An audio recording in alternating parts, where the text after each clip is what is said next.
Kepala Staf Angkatan Bersenjata Iran Mayor Jenderal Abdul Rahim Musavi memperingatkan Amerika Serikat. Abdul Rahim menyebut perang baru dengan Washington akan menjadi pelajaran keras Presiden Amerika Serikat Donald Trump. Menurutnya, perang baru itu akan mencegah Trump mengulangi ancaman di seluruh dunia.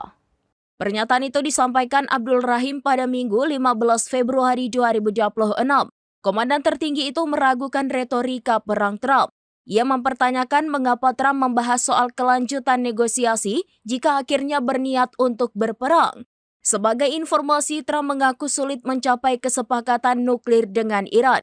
Bersamaan dengan itu, Trump mengancam akan menyerang Iran jika menolak membatasi program nuklirnya. Namun sebagian pejabat keamanan Amerika Serikat menyarankan agar aksi militer ditunda sampai kesiapan pasukan benar-benar matang. Dilaporkan sekitar 30 hingga 40 ribu tentara Amerika Serikat berada di kawasan Timur Tengah. Sebagian dari mereka disebut masih kekurangan sistem pertahanan udara untuk menghadapi kemungkinan serangan balasan.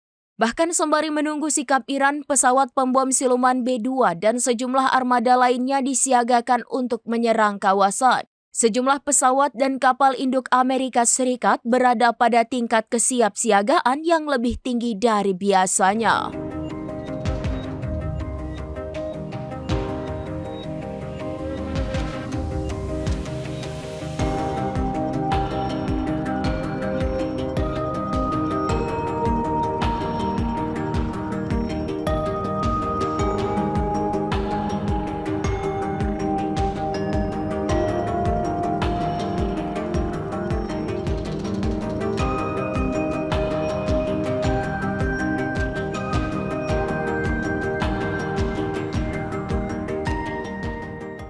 Demikian informasi terkini Syedaralun. Saksikan terus informasi lainnya. Jangan lupa like dan share seluruh akun serambinews.com.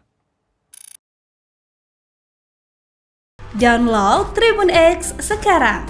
Menghadirkan lokal menjadi Indonesia.